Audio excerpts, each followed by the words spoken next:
کھڑے ہو کر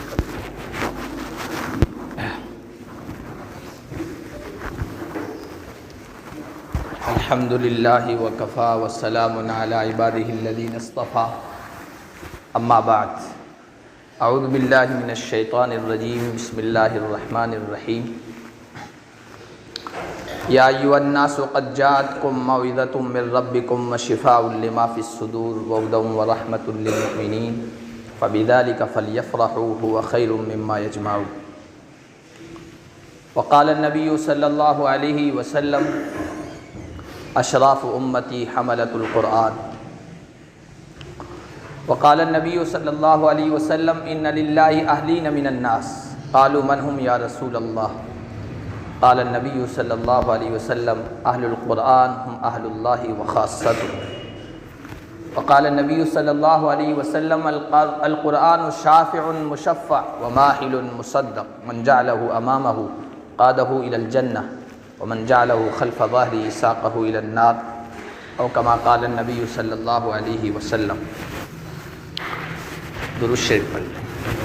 اللہم صلی علی محمد وعلی آل محمد کما صلیت علی ابراہیم وعلی آل ابراہیم انک حمید مجید۔ اللہم بارک علی محمد وعلی آل محمد کما بارکت علی ابراہیم وعلی آل ابراہیم انک حمید مجید۔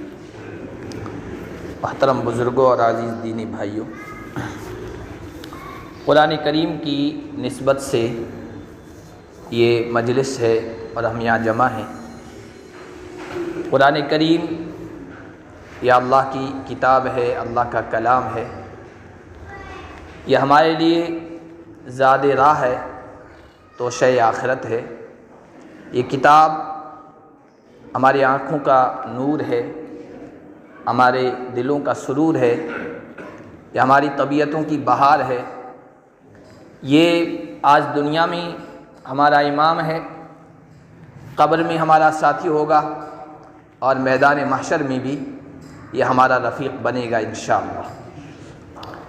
یہ مجلس بابرکت ہے، اور بابرکت اس لیے ہے کہ بابرکت کتاب سے اس کی نسبت، کتاب انزلناہ الیک مبارک، اے نبی ہم نے آپ کی طرف جو کتاب اتاری ہے وہ بڑی بابرکت ہے۔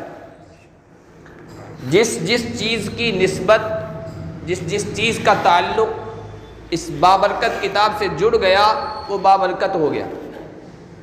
بابرکت ہیں وہ زبانیں جو اس قرآن کی تلاوت کرتی ہیں، بابرکت ہیں وہ گھر جن گھروں میں قرآن پڑھا جاتا ہے، بابرکت ہیں وہ بچے جو اپنے سینوں میں اس قرآن کو محفوظ کر رہے ہیں، بابرکت ہیں وہ مال اور دولت والے جن کا مال اور جن کی دولت قرآن کریم کی نشر و اشاعت میں، قرآن کریم کے علوم کو پھیلانے میں اور قرآن کریم کے پیغام کو پھیلانے پر خرچ ہو رہا ہے۔ بابرکت ہیں وہ دماغ جو قرآن کے بارے میں سوچتے ہیں، بابرکت ہیں وہ قلم جو قرآن کے بارے میں لکھتے ہیں۔ جس چیز کا تعلق قرآن سے جڑتا چلا جائے گا وہ بابرکت ہوتی چلی جائے گی۔ اس مجلس میں جس بچے نے قرآن حفظ کیا ہے اس کی عزت افزائی کے لیے، اس کی حوصلہ افزائی کے لیے آپ سب کو جمع کیا گیا ہے، اور اس بچے کو بھی خوشی کا اظہار کرنا چاہیے اور اس کے والدین کو بھی اپنی مسرت کا، خوشی کا اظہار کرنا چاہیے۔ یہ خوشی ظاہر کرنے کا ہی موقع ہے۔ اے لوگو، تمہارے پاس قد جاءتکم موعظۃ من ربکم، تمہارے رب کی طرف سے ایسی باتیں آئی ہیں جو دلوں میں اترنے والی، موعظہ، وشفاء لما فی الصدور، اس قرآن کے اندر ایسی باتیں ہیں جو دلوں کے امراض کو، دلوں کے روگ کو، دلوں کی بیماریوں کو ختم کر دیتی ہے، اس کے لیے شفا ہے۔ یہ ہدایت ہے، یہ ایمان والوں کے لیے رحمت ہے، یہ ایسی دولت تم کو مل گئی ہے کہ فَبِذَلِكَ فَلْيَفْرَحُوا، اس پر خوشی مناؤ، اس پر خوشی کا اظہار کرو۔ یہ ان تمام چیزوں سے بہتر ہے جن کو تم دنیا کی چیزیں سمجھ کر جمع کر رہے ہو، اکٹھا کر رہے ہو۔ خیر مما یجمعون۔ اگر میں یہ بات کہوں تو اس میں بالکل مبالغہ نہ ہوگا کہ اگر کسی والدین کا بچہ دنیا کے اعتبار سے کامیاب ہو جائے، ڈاکٹر بن جائے، بیرسٹر بن جائے، جج بن جائے، وزیر بن جائے، مشیر بن جائے، یا گورنر بن جائے، یا دنیا کا بڑے سے بڑا عہدہ حاصل کر لے، اس کے والدین کو اس عہدے کے ملنے پر اتنی خوشی ظاہر نہیں کرنی چاہیے جتنی ان والدین کو کرنی چاہیے جن کا بچہ قرآن کا حافظ بن جائے۔ اور یہ میں بغیر دلیل کے نہیں کہہ رہا ہوں۔ آپ کہیں گے دلیل کیا ہے؟ دلیل اس کی یہ ہے کہ جب کل قیامت کے دن میدان محشر میں آدم علیہ السلام سے لے کر آخری انسان جس پر قیامت قائم ہوگی، ساری انسانیت جمع ہوگی، اس وقت اللہ تعالیٰ انسانیت سے یہ نہیں کہیں گے کہ بھائی راستہ دے دو، یہ والدین آ رہے ہیں، بھائی کیوں راستہ دے دیں ان کے والدین کو کہ بھائی ان کا بیٹا گورنر تھا، نہیں کہیں گے۔ بھائی یہ والدین آ رہے ہیں، ان کو راستہ دے دو، ان کی عزت افزائی کرو، کیوں کہ ان کا بیٹا بیرسٹر، وکیل، جج، چیف جسٹس تھا، اللہ نہیں کہیں گے ان کے بارے میں۔ ان کے والدین کو راستہ دے دو، حوصلہ افزائی کرو، ساری انسانیت کے سامنے ان کی عزت افزائی کرو، کیوں کہ ان کا بیٹا وزیر، مشیر، گورنر تھا، پی ایم، سی ایم جو بھی تھا، نہیں، کسی کے بارے میں یہ نہیں کہیں گے۔ لیکن جب حافظ قرآن کی باری آئے گی، اللہ تعالیٰ ساری انسانیت سے کہیں گے بھائی راستہ دے دو، اس کے والدین کی عزت افزائی کرنی ہے، حوصلہ افزائی کرنی ہے۔ اللہ تعالیٰ والدین کی، حافظ قرآن بچے کے والدین کی، ماں باپ کی حوصلہ افزائی کریں گے۔ اور حوصلہ افزائی کس طریقے سے ہوگی؟ ساری انسانیت کے سامنے البس والداہ تاجا، اس کے والدین کو تاج پہنایا جائے گا، سونے کا تاج، ضوء احسن مثل ضوء الشمس من الشمس، جس کی چمک، جس کی دمک، جس کی تابناکی سورج سے بھی زیادہ ہوگی، اور اس تاج کے اندر جو موتی ہوں گے، ایک ایک موتی ایسا ہوگا سورج سے زیادہ تابناک و چمکدار ہوگا۔ دنیا کے اندر بھی لوگ کچھ کارنامہ کرتے ہیں تو حوصلہ افزائی کی جاتی ہے، مجلسی منعقد کی جاتی ہے، کوئی کرکٹ کی ٹیم جیت جاتی ہے، ورلڈ کپ جیت لیا تو بھائی وزیر اعظم مجلس سجا لیتا ہے، اپریشیٹ کرنے کے لیے، حوصلہ افزائی کے لیے ان کو تاج دیا جاتا ہے یا کپ دیا جاتا ہے، اصلی سونے کا نہیں ہوتا ہے، سونا چڑھا دیا جاتا ہے، اس کو کہہ دیا جاتا ہے کہ بھائی یہ گولڈ کپ ہے۔ لیکن کل قیامت کے دن اللہ تبارک و تعالی حافظ قرآن کے والدین کو سونے کا تاج پہنائیں گے۔ اور دنیا کے اندر مجلس سستی ہے، مجلس سستی ہے، زیادہ سے زیادہ کتنے لوگ آئیں گے؟ اگر بہت بڑی مجلس ہے 20,000، 25,000، 1,00,000 لوگ، اور ان کی حوصلہ افزائی کرنے والا ملک کا وزیر اعظم، اس سے بڑھ کر تو اور کچھ نہیں ہوگا۔ یہ ہوتا ہے دنیا میں، ایسی مجلسیں سستی ہے، اور تمغے دیے جاتے ہیں پدم بھوشن کے اور پتہ نہیں کیا کیا، صبح فوٹو آتے ہیں اخبارات میں، ٹی وی پہ دکھایا جاتا ہے، لوگ کہتے ہیں واہ واہ، اس کو اتنی بڑی مجلس میں اعزاز سے نوازا گیا، اس کا اکرام کیا گیا، وزیر اعظم کے ہاتھوں سے اس کو دیا گیا، بس۔ لیکن جب کل قیامت کے دن حافظ قرآن کے لیے اللہ تعالیٰ مجلس سجائیں گے تو وہ 10-20 ہزار افراد نہیں ہوں گے، ساری انسانیت وہاں جمع ہوگی، اور اعزاز سے نوازنے والے خود رب العالمین ہوں گے، خود اللہ تبارک و تعالی اعزاز سے نوازیں گے۔ یہ کتنی بڑی عزت ہوگی اور کتنا بڑا اکرام ہوگا۔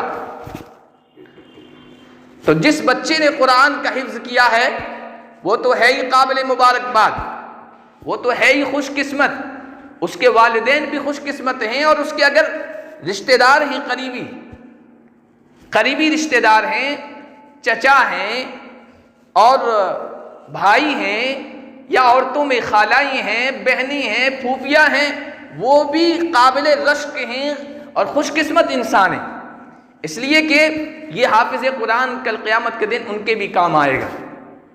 حدیث شریف میں آیا، اللہ کے نبی صلی اللہ علیہ وسلم نے ارشاد فرمایا، کل قیامت کے دن جب اللہ تبارک و تعالیٰ فیصلے فرمائیں گے تو اس میں حافظ قرآن کے قریبی رشتہ داروں میں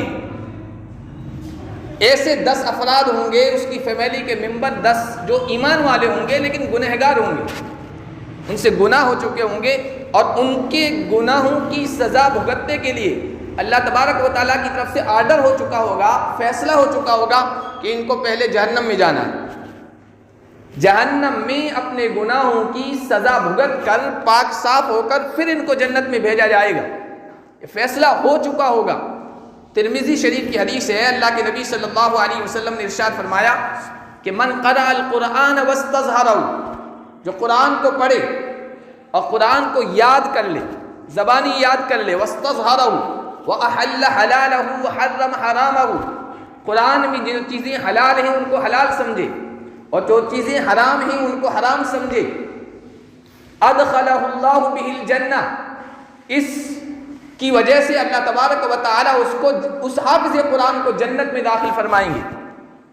وشفعہ فی عشرۃ من اہل بیتہ کلہم قد وجبت لہم النار، اور 10 ایسے افراد جو اس کے گھر کے ہوں گے جن کے بارے میں جنت واجب ہو چکی ہوگی، جہنم واجب ہو چکی ہوگی، جہنم کا فیصلہ ہو چکا ہوگا، واجب ہو چکی ہوگی اللہ کی طرف سے، اور اس حافظ قرآن کو پتہ چلے گا کہ میں جنت میں جا رہا ہوں، میرے والدین ان کو تاج پہنا دیا گیا ہے، وہ بھی جنت میں جا رہے ہیں، لیکن میرے فلاں فلاں رشتہ دار، میرے چچا، میری خالہ، میری پھوپھی، میرا بھائی، میری بہن، میرا فلاں قریبی رشتہ دار، وہ تو جہنم میں جا رہے ہیں۔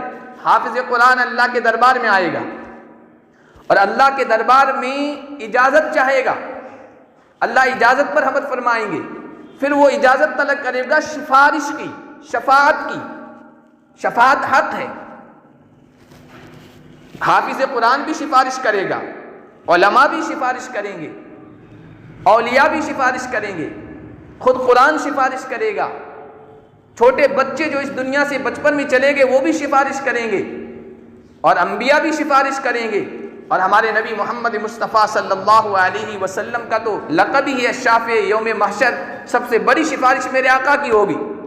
ایک سفارش جسے شفاعت کبریٰ کہتے ہیں وہ ساری انسانیت کے لیے ہوگی، پوری انسانیت، جس میں حضرت آدم سے لے کر قیامت تک جتنی بھی انسانیت آئی ہے، اس میں نمرود، فرعون، ابو جہل، ابو لہب اور سارے جو آج گستاخیاں کر رہے ہیں، سب کے لیے میرے نبی کی سفارش ہوگی۔ وہ سفارش تو یہ ہوگی کہ یہ جو تپش ہے، گرمی ہے میدان محشر کی، یہ برداشت نہیں ہو رہی ہے، کوئی آدمی اللہ سے ہماری سفارش کر دے کہ حساب و کتاب شروع کر دے، پھر چاہے جنت میں جانا پڑے چاہے جہنم میں جانا پڑے، اس گرمی سے ہم بچ جائیں گے، اس کے لیے سفارش۔ حضرت آدم کے پاس جائیں گی، ساری انسانیت جائے گی، آپ ابو البشر ہیں، آپ ہمارے ابا ہیں، اللہ نے اپنے ہاتھوں سے آپ کو پیدا فرمایا ہے، آپ اللہ سے درخواست کیجیے کہ حساب کتاب شروع کر دیں، تاکہ نانا بھائی میری ہمت نہیں ہو رہی ہے، اللہ نے پوچھ لیا، ہم نے منع کیا تھا اس درخت کے قریب مت جانا، تم کیوں چلے گئے؟ تو میں کیا جواب دوں گا؟ میری ہمت نہیں ہو رہی ہے، تم جاؤ نوح کے پاس۔ حضرت نوح کے پاس ساری انسانیت آئے گی اور حضرت نوح سے کہے گی آدم کے بعد آپ اول الرسول ہیں، سب سے پہلے رسول ہیں، آدم ثانی ہیں، حضرت آدم کے بعد دوسرے آدم آپ ہیں، اور اللہ نے آپ کو عبدن شکورا کہا، میرے بڑے شکر گزار بندے تھے، اور ان کی خوبیاں بیان کریں گے، آپ ہماری بات مانیے، رکھیے اور اللہ سے سفارش کیجیے کہ حساب کتاب کا مرحلہ شروع کر دیں۔ کہیں گے مجھ سے نہیں ہو سکتا، اللہ تعالیٰ نے اگر کچھ پوچھ لیا اور یہ سوال کر لیا کہ میں نے اپنے تمہارے نافرمان بیٹے کے بارے میں کچھ کہنے سے منع کیا تھا، تم نے کیوں سفارش کر دی تھی، اس کی میں کیا جواب دوں گا؟ کہیں گے ابراہیم کے پاس چلے جاؤ، ہر نبی معذرت کر دے گا، حضرت عیسیٰ کے پاس آئیں گے، حضرت عیسیٰ کہیں گے محمد الرسول اللہ کے پاس چلے جاؤ، وہاں تمہاری مراد پوری ہوگی۔ جب حضور کے پاس آئیں گے تو حضور کہیں گے انا لہا، کہاں دھکے کھاتے پھر رہے تھے، اس کا حقدار تو میں ہی تھا۔ اللہ کے نبی پھر اللہ کے دربار میں پہنچیں گے، سجدہ کریں گے، روئیں گے، اللہ کہیں گے محمد ارفع رأسک سل تعطا اشفع تشفع، محمد سر اٹھائیے، کیوں رو رہے ہیں، آپ مانگیے ہم آپ کی مانگ پوری کریں گے، آپ سفارش کیجیے ہم آپ کی شفاعت کو قبول کریں گے۔ تو اللہ تعالیٰ سے عرض کریں گے کہ ساری انسانیت پریشان ہے، حساب کتاب کا مرحلہ شروع فرما دیں۔ اللہ تعالیٰ یہ سفارش قبول فرمائیں گے اور حساب کتاب کا مرحلہ شروع ہوگا، یہ ساری انسانیت کے لیے، اس کو شفاعت کبریٰ۔ اس کے بعد دوسری سفارشیں ہوگی جو اہل ایمان کے لیے ہوگی، اللہ کے نبی فرمائیں گے، وہ الگ ہے۔ تو اولیاء بھی سفارش کریں گے، اور انبیاء بھی سفارش کریں گے، حافظ قرآن بھی سفارش کرے گا، اللہ کے دربار میں پہنچے گا، وہ کہے گا پروردگار یہ میرے قریبی رشتہ دار، ان کے لیے جہنم واجب ہو چکی ہے، آپ کا آرڈر اور فیصلہ ہو چکا ہے، میں جنت میں جاؤں اور میرے یہ رشتہ دار جہنم میں جائیں گے، یہ مجھے اچھا نہیں لگے گا، آپ میری شفاعت قبول فرمائیے ان کے بارے میں۔ اللہ اس حافظ قرآن کی حوصلہ افزائی فرمائیں گے اور ساری انسانیت کے سامنے دکھائیں گے کہ دیکھو کتنی بڑی دولت حاصل کر لی تھی، اور قرآن کا حفظ کرنا کتنا بڑا سرمایہ ہے اور کتنی بڑی دولت ہے۔ اللہ تبارک و تعالیٰ اس کی سفارش پر 10 ایسے فیملی کے ممبروں کو جو جہنم میں جن کے جانے کا فیصلہ ہو چکا ہوگا، اللہ فرمائیں گے تمہاری سفارش پر میں ان کا جہنم میں جانے کا جو فیصلہ ہے وہ رد کرتا ہوں، ان کو تم جنت میں اپنے ساتھ لے جاؤ۔ اتنی بڑی یہ دولت ہے۔ اللہ تبارک و تعالیٰ ہمیں اس دولت کی قدر کرنے کی توفیق عطا فرمائے اور ہمیں اس بات کی کوشش کرنے کی توفیق عطا فرمائے کہ ہم اپنے بچوں کو حافظ قرآن بنائیں، اور سب کو نہیں بنا سکتے تو کم از کم اپنے خاندان میں ایک حافظ قرآن ضرور بنائیں۔ یہ حافظ قرآن کیا ہے؟ یہ کوٹا ہے۔ جس طرح MLA کا کوٹا ہوتا ہے اور MP کا کوٹا ہوتا ہے، وزیر اعظم کا کوٹا ہوتا ہے، یہ ہم ایک حافظ قرآن تیار کر رہے ہیں، یہ ہم اپنے لیے ایک کوٹا تیار کر رہے ہیں جو کل قیامت کے دن ہمارے کام آئے گا۔ ہم دنیا کے اعتبار سے ہر اعتبار سے اپنی اولاد کے لیے سوچتے ہیں، کوشش کرتے ہیں کہ دنیا کے اعتبار سے کامیاب ہو جائے، آخرت کی کامیابی کے اعتبار سے بھی سوچیں۔ دنیا تو کیا ہے؟ دنیا تو ختم ہو جائے گی اور یہ سب فنا ہو جائے گی اور جلد ختم ہونے والی ہے۔ اصل تو آخرت کی زندگی ہے۔ کسی شاعر نے کہا تھا کہ دنیا ایک دن کی ہو یا 100 سال کی، بہرحال گزر جاتی ہے۔ دنیا ایک دن ہو یا 100 سال گزر جاتی ہے، کندھے پہ گدڑی ہو یا شال گزر جاتی ہے، اگر امیروں کی با اقبال گزرتی ہے تو غریبوں کی بھی بہرحال گزر جاتی ہے۔ دنیا کا تو حال یہ ہے، سب کی گزر جاتی ہے۔ اصل آخرت کی زندگی ہے، اور آخرت کی زندگی کے لیے اگر تیاری کرنا ہے، اس کی تیاری کا ایک جو ذریعہ ہے وہ ہے جو آج کی یہ مجلس ہے، آج کی یہ تقریب ہے جس میں ہم جمع ہیں۔ حافظ قرآن ہم اپنے لیے، اپنے خاندان کے لیے تیار کریں، اور اس کا کیا ثواب ہے، اجر ہے، وہ میں نے آپ کے سامنے بتایا۔ یہ والدین اور اس کے خاندان والوں کے لیے ہے، اور خود قرآن کا جو حافظ بچہ بنا ہے اس کو اللہ تبارک و تعالیٰ کس اعتبار سے نوازیں گے۔ اللہ تبارک و تعالیٰ نے اس کے بارے میں بھی بڑی بشارتیں سنائی۔ نبی پاک صلی اللہ علیہ وسلم کی زبانی بڑی بشارتیں اور خوشخبریاں اس کے لیے بھی آئی۔ اس سے یہ کہا جائے گا اقرأ ورقا ورتل کما کنت ترتل فی الدنیا، حافظ قرآن آؤ، قرآن کی تلاوت کرتے جاؤ، ایک ایک آیت آہستہ آہستہ پڑھتے جاؤ گے، جنت کے ایک ایک درجے پر چڑھتے جاؤ گے۔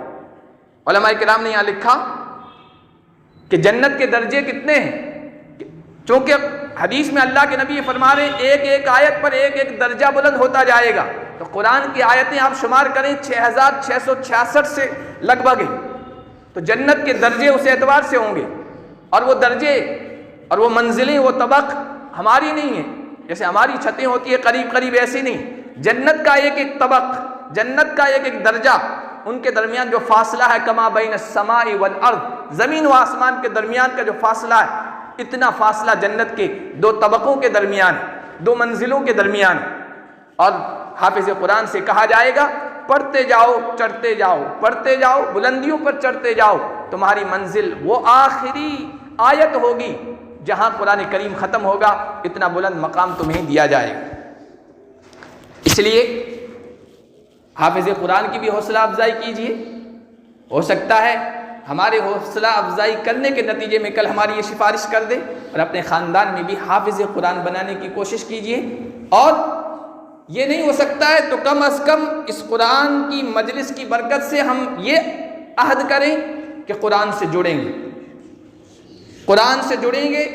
قرآن سے جڑنا قرآن کی تلاوت کرنا بھی ہے، قرآن سے جڑنا قرآن کو سمجھنے کی کوشش کرنا بھی ہے، قرآن سے جڑنا قرآن کے معنی میں تدبر و غور و فکر کرنا بھی ہے، قرآن سے جڑنا قرآن کے پیغام کو عام کرنا بھی ہے، قرآن سے جڑنا قرآن کی مجلسوں پر، قرآن کے اداروں پر، قرآن کے مکاتب پر، قرآن کے سمجھنے سمجھانے والوں پر اپنے مال و دولت خرچ کرنا بھی ہے۔ قرآن سے جڑیں گے، اس دنیا میں بھی ترقیاں ملے گی، اس دنیا میں بھی عزتیں ملے گی، اس دنیا میں بھی غلبہ نصیب ہوگا، اس دنیا میں بھی فتح نصیب ہوگی، اللہ کفر کی طاقتوں پر، طاغوت کی طاقتوں پر اس قرآن کی برکت سے غلبہ عطا فرمائیں گے۔ 1400 سال پہلے بھی اسی قرآن سے انسانیت نے، صحابہ کرام نے غلبہ پایا تھا، اور آج بھی اللہ کا وعدہ ہے جو اس قرآن سے جڑ جائے گا ہم اس کو غلبہ نصیب فرمائیں گے، فتح عطا فرمائیں گے، عزتیں نصیب فرمائیں گے۔ علامہ اقبال رحمۃ اللہ علیہ کے چند اشعار کے ذریعے سے میں ایک پیغام دے کر آج کی بات کو ختم کرنا چاہتا ہوں۔ علامہ اقبال رحمۃ اللہ علیہ نے قرآن کریم کے واسطے سے قرآن کریم کے متعلق کہا تھا، تو نمی دانی کہ آئین تو چیست، زیر گردوں سر تمکین تو چیست۔ ایک قرآن کے پڑھنے والے، ایک قرآن سے اپنے تعلق کو ظاہر کرنے والے، تجھے پتہ ہی نہیں کہ تیرا آئین کیا ہے، تیرا قانون کیا ہے، تیری شریعت کیا ہے، تیرے وہ اصول کیا ہیں جن کے مطابق تو زندگی بسر کرے۔ تو نمی دانی کہ آئین تو چیست، زیر گردوں سر تمکین تو چیست۔ اس آسمان کی چھت کے نیچے، اس دنیا میں تیری طاقت کا، تیری قوت کا، تیری فتح کا، تیرے غلبے کا، تیرے آگے بڑھنے کا راز کیا ہے تجھے پتہ ہی نہیں۔ زیر گردوں سر تمکین تو چیست۔ پھر آگے کہا آ کتاب زندہ، یہ ہاتھ میں قرآن، آ کتاب زندہ قرآن حکیم، تیری کامیابی کا راز، تیرے غلبے کا راز یہ کتاب زندہ ہے، یہ زندہ کتاب ہے، اور جو اس سے جڑ گیا وہ بھی زندہ ہے، جو اس سے جڑ گیا وہ بھی کامیاب ہے۔ آ کتاب زندہ قرآن حکیم، حکمت اولا یزال است و قدیم، اس کی جو باتیں ہیں، اس میں جو حکمت بری دانش مندی کی باتیں ہیں وہ ہمیشہ سے ہے، ہمیشہ رہنے والی ہے۔ رہزنا از حفظ او رہبر شدن، از کتاب صاحب دفتر شدن۔ جو لوگ رہزن تھے، جو لٹیرے تھے، جو ڈاکو تھے، جو عرب کے بدو تھے، دنیا کی قومیں، دنیا کی طاقتیں جن کو کوئی اہمیت نہیں دیتی تھی، جن کو حیثیت نہیں دیتی تھی، جن کو آنکھ اٹھا کر بھی نہیں دیکھتی تھی، رہزنا از حفظ او رہبر شدن، وہ رہزن، وہ لٹیرے، وہ عرب کے بدو جب اس قرآن سے وابستہ ہو گئے، جب اس قرآن سے جڑ گئے، اللہ تبارک و تعالی نے ان میں وہ اسپرٹ بھر دی، وہ طاقت بھر دی کہ جو حکومتیں ان کو کچھ اہمیت نہیں دیتی تھی، ان کی طرف آنکھ اٹھا کر بھی نہیں دیکھتی تھی، کوئی حیثیت نہیں تھی ان کی نگاہوں میں ان عرب کے بدوؤں کی۔ انہی عرب کے بدوؤں نے جب اس قرآن سے اپنا رشتہ جوڑا تو اس وقت کی دو بڑی بڑی سپر پاور طاقتیں روم و ایران ان کے سامنے زیر نگی ہو گئی، اور ان کے سامنے وہ شکست انہوں نے تسلیم کر لی، ہار گئی۔ رہزنا از حفظ او رہبر شدن۔ حضرت عمر بن خطاب رضی اللہ تعالی عنہ، ان کے بارے میں آتا ہے ایک مرتبہ اپنی خلافت کے زمانے میں اپنے لشکر سمیت، فوج سمیت جا رہے تھے، اور کسی وادی میں ایک جگہ رک گئے، اور رک کر وہاں رونے لگ گئے۔ تو ساتھ میں جو لوگ تھے وہ کہنے لگے امیر المومنین رو کیوں رہے ہیں؟ کیا کسی اسلامی فوج کی شکست کی خبر آ گئی؟ کیا اسلامی حکومت کا کوئی حصہ دشمن کے قبضے میں چلا گیا ہے؟ یہ آپ رو کیوں رہے ہیں؟ تو کہا رو اس لیے نہیں رہا ہوں کہ ہماری فوج کو شکست کا سامنا کرنا پڑا ہے، یا ہماری خلافت کی کچھ زمین دشمن نے دبا لی ہے، اس پر قبضہ کر لیا ہے۔ رو اس لیے رہا ہوں کہ آج عمر بن خطاب اس وادی میں آیا ہے اور اس کارنر پر پہنچا ہے تو اس کو اپنا ماضی، اپنا پچھلا زمانہ یاد آ گیا ہے۔ یہی وہ وادی تھی جہاں میرا باپ خطاب مجھے یہاں بھیجتا تھا اونٹ چرانے کے لیے، اور مجھ سے اونٹ نہیں سنبھلتے تھے، تو خطاب میرا باپ کہتا تھا عمر تم سے اونٹ نہیں سنبھلتے، اونٹ نہیں چرائے جاتے، تم زندگی کیسے گزارو گے؟ آج جب میں اس دور میں یہاں پہنچا ہوں، مجھے اپنا ماضی یاد آ گیا، اور آج کا زمانہ میرے سامنے ہے۔ محمد عربی کے دامن سے وابستہ ہونے کے بعد اور اس قرآن کریم کو اپنے سینے سے لگانے کے بعد، اسی عمر کو جس کا باپ تانے دیا کرتا تھا کہ تجھے اونٹ سنبھالنے نہیں آتے، اونٹ چرانے نہیں آتے، تیری زندگی کیسے گزرے گی، آج وہی عمر ہے، ہوا کو حکم دیتا ہے، ہوا اس کے پیغام کو اپنی لہروں پہ پہنچا دیتی ہے، آج وہ دریائے نیل کو حکم جاری کرتا ہے، بند دریائے نیل، سوکھا ہوا پانی اس کے حکم سے جاری ہو جاتا ہے، مدینے میں کوئی آگ اٹھتی ہے اور وہی عمر اپنی چادر بھیجتا ہے کہ اس پر اب میری چادر ڈال دو، وہ چادر جلے گی نہیں، چادر اس کو بجھا دے گی اور وہ آگ بجھ جاتی ہے۔ یہ کس کی برکت ہے؟ یہ اسی کتاب زندہ سے جڑنے کی برکت ہے۔ آج مجھے اپنا زمانہ یاد آ گیا، پچھلا زمانہ، اور آج اس کتاب سے وابستہ ہونے کے بعد اللہ نے جن عزتوں سے نوازا ہے وہ میری نگاہوں کے سامنے آ گیا، اس لیے میں رو رہا ہوں۔ کتاب زندہ قرآن حکیم، حکمت اولا یزالست و قدیم، رہزناز حفظ او رہبر شدن، از کتاب صاحب دفتر شدن۔ وہ رہزن، وہ لٹیرے تاریخ میں جن کی کوئی حیثیت نہیں تھی، جب اس کتاب سے جڑے ہیں تو پھر دفتر کے دفتر، کتابیں کی کتابیں، لائبریری کی لائبریریاں، مکتبے کے مکتبے ان کی تاریخوں سے بھرے پڑے ہیں، ان کے کارناموں سے بھرے پڑے ہیں۔ یہ اس قرآن کی برکت ہے۔ اللہ نے فرمایا تھا ان اللہ یرفع بہذا الکتاب اقواما ویضع بآخرین، اس کتاب سے جڑنے کی وجہ سے اللہ کچھ لوگوں کو بلندیوں سے نوازائے گا، اور اس کتاب سے کٹنے کی وجہ سے اللہ تبارک و تعالیٰ ان کو تنکوں سے بھی بے حیثیت کر دے گا اور ان کو ذلتوں میں گرا دے گا، اور قرآن سے وابستہ ہونے کی وجہ سے ہمیں عزت ملے گی۔ اب ایک زندہ مثال پیش کرنے کے لیے، لوگ تو ڈرتے ہیں ایسی باتیں کرنے سے، لیکن میں اشارتاً کہتا ہوں اللہ نے آج بھی ایک زندہ مثال قائم کر دی ہے۔ دنیا میں آج ایسے اللہ کے بندے جو آج بھی ڈنکے کی چوٹ پر دنیا کی کسی طاقت کی پرواہ کیے بغیر یہی کہہ رہے ہیں ہم قرآن کو لے آئیں گے، ہم قرآن کی شریعت پر عمل کریں گے، ہم شریعہ قانون نافذ کریں گے۔ اللہ تبارک و تعالیٰ نے آج کے محمد عربی کے غلاموں کے ہاتھوں تین سپر پاور کو اسی قرآن کی برکت سے شکست دے دی ہے۔ اللہ اس سے بڑھ کر اور کیا معجزہ ہمیں دکھا سکتا ہے؟ برطانیہ کو شکست دی، روس کو شکست دی، امریکہ کی کھٹیا کھڑی کر دی ہے۔ یہ قرآن کی برکتیں، قرآن سے جڑ جائیے، انشاءاللہ پوری دنیا میں یہ قرآن ہمیں غلبہ دے گا، فتح دے گا، اللہ کی نصرت اور مدد کو اتارے گا۔ آخر میں حافظ قرآن بچے کو بھی، اس کے والدین، اس کے متعلقین اور اس مسجد کی کمیٹی، مدرسے سے متعلق جو بھی افراد ہیں، اور جس طریقے سے اس کے حفظ کرنے میں، اس کے حافظ بننے میں جو آدمی جس طریقے سے شامل ہوا ہے، سب کو مبارکباد دیتا ہوں۔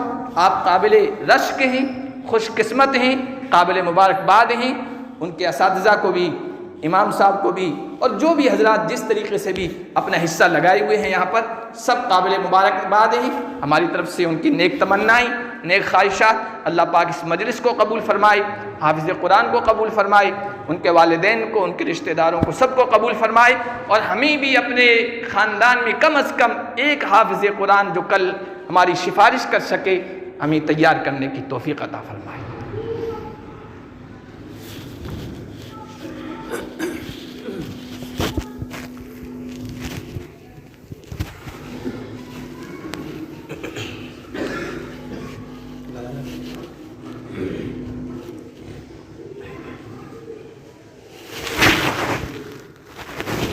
أعوذ بالله من الشيطان الرجيم بسم الله الرحمن الرحيم إن المتقين في ظلال وعيون وفواكه مما يشتهون كلوا واشربوا هنيئا بما كنتم تعملون إنا كذلك نجزي المحسنين ويل يومئذ للمكذبين كلوا وتمتعوا قليلا إنكم مجرمون ويل يومئذ للمكذبين وإذا قيل لهم اركعوا لا يركعون ويل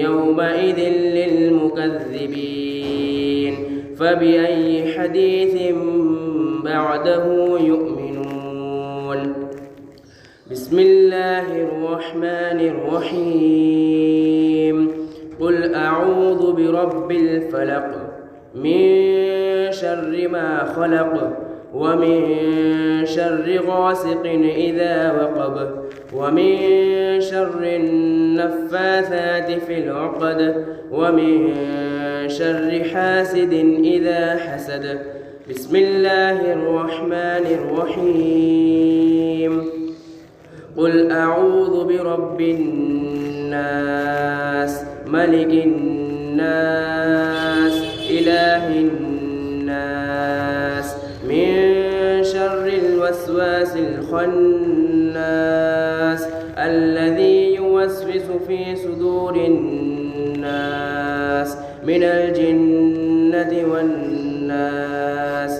اللهم آنس وحشتي في قبري، اللهم ارحمني بالقرآن العظيم واجعله لي إماما ونورا وهدى ورحمة. اللهم ذكرني منه ما نسيت وعلمني منه ما جهلت وارزقني تلاوته آناء الليل وآناء النهار واجعله لي حجة يا رب العالمين. بسم الله الرحمن الرحيم. الحمد لله رب العالمين الرحمن الرحيم مالك يوم الدين. إياك نعبد وإياك نستعين. اهدنا الصراط المستقيم صراط الذين أنعمت عليهم غير المغضوب عليهم ولا الضالين. بسم الله الرحمن الرحيم. ألف لام ميم. ذلك الكتاب لا ريب فيه هدى للمتقين الذين يؤمنون بالغيب ويقيمون الصلاة ومما رزقناهم ينفقون والذين يؤمنون بما أنزل إليك وما أنزل من قبلك وبالآخرة هم يوقنون أولئك على هدى من ربهم وأولئك هم المفلحون. صدق الله العظيم.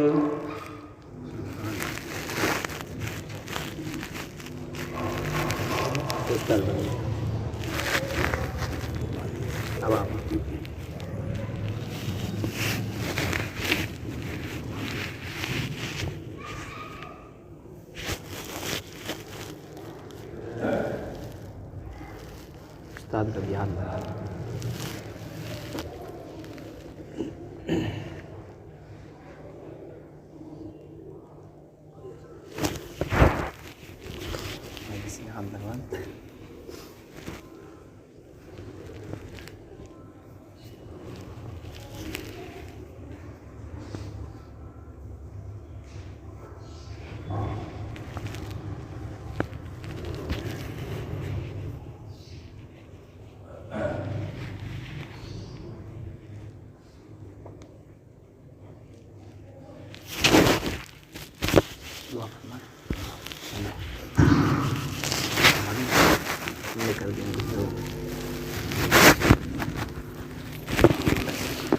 بسم اللہ الرحمن الرحیم. اللهم صل علی محمد النبی الأمی وعلی آلہ وصحبہ وسلم تسلیما.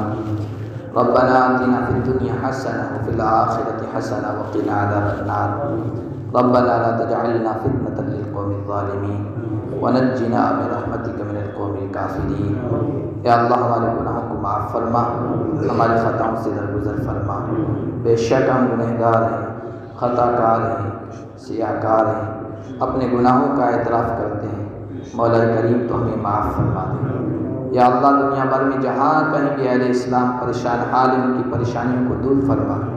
جو بیمار ہیں انہیں شفا نصیب فرما. جو بے اولاد ہیں انہیں نیک صالح اولاد عطا فرما. جو نرینہ اولاد سے محرومی تو انہیں نرینہ اولاد عطا فرما. جو قرضوں کے تلے دبے ہوئے ہیں ان کی قرضوں کی ادائیگی کی شکلیں پیدا فرما.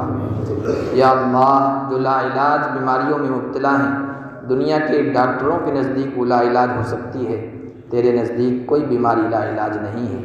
تو الشافی ہے، تو علی کل شیء قدیر ہے. یا اللہ سب کو ایسی بیماریوں سے شفا عطا فرما اور ہم سب کی ایسی لا علاج بیماریوں سے حفاظت فرما، ہمارے والدین کی حفاظت فرما، ہمارے بیوی بچوں کی حفاظت فرما، ہمارے عزیز و اقارب کی حفاظت فرما، ہمارے دوست و احباب کی حفاظت فرما، ہم سے ملنے جلنے والوں، محبت کی نگاہ سے دیکھنے والوں سب کی حفاظت فرما، ہمارے اساتذہ اور شاگردوں کی حفاظت فرما۔ مولا کریم ہر طرح کی بلا سے، وبا سے، وائرس سے، زمین اور آسمان کی آفتوں سے ہم سب کی حفاظت فرما۔ یا اللہ یہ بابرکت مجلس ہے، تیری بابرکت کتاب کی نسبت سے یہ مجلس قائم کی گئی ہے، یا اللہ اس کلام پاک کی برکتوں سے ہم سب کو نواز دے۔ یا اللہ ہماری جان مال میں اس کی برکتیں پیدا فرما، گھروں میں برکتوں کے فیصلے فرما، کاروبار میں اس کی برکتوں کے فیصلے فرما۔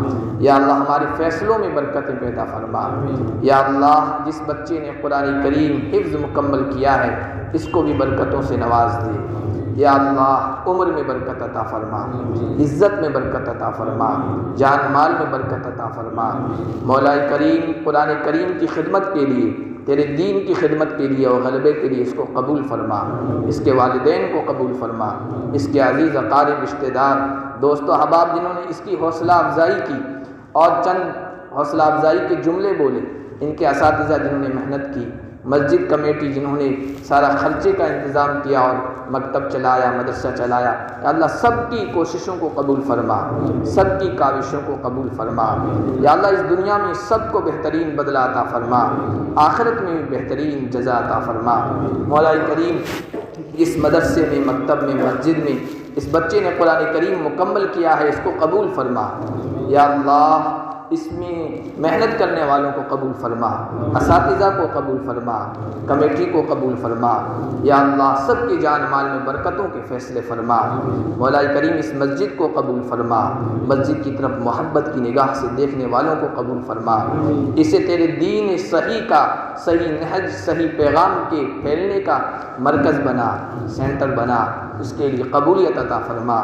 مولا کریم اس مجلس میں اس بچے کی حوصلہ افزائی کے لیے جو بھی جمع ہوئے ہیں یا اللہ سب کو قبول فرما۔ یا اللہ ان کے بھی کل قیامت کے دن سفارش کرنے والے حفاظ کرام بھی پیدا فرما۔ یا اللہ ہم سب کو اپنے گھر کا دیدار نصیب فرما، بیت اللہ کی زیارت نصیب فرما، روضہ رسول کی سنہری جالوں کی زیارت نصیب فرما، موقع نصیب فرما۔ جن لوگوں نے دعا کے لیے کہا ہے، لکھا ہے، ہم سے توقع اور امید لگائے بیٹھے، سب کی جائز تمناؤں کو پورا فرما۔ مولا کریم ربیع الاول یہ مہینہ ہے، ربیع کے معنی آتے ہیں بہار کے، نبی پاک صلی اللہ علیہ وسلم کی آمد سے اس دنیا میں بہار آئی، بابرکت ایام چل رہے ہیں نبی پاک صلی اللہ علیہ وسلم کی نسبت سے۔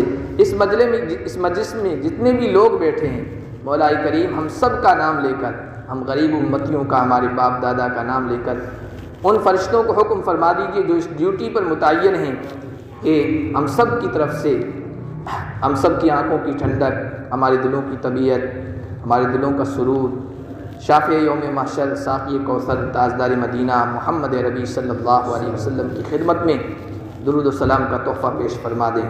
وصلی اللہ تعالی علی خیر خلقہ محمد وآلہ وصحبہ اجمعین برحمتک یا ارحم الراحمین۔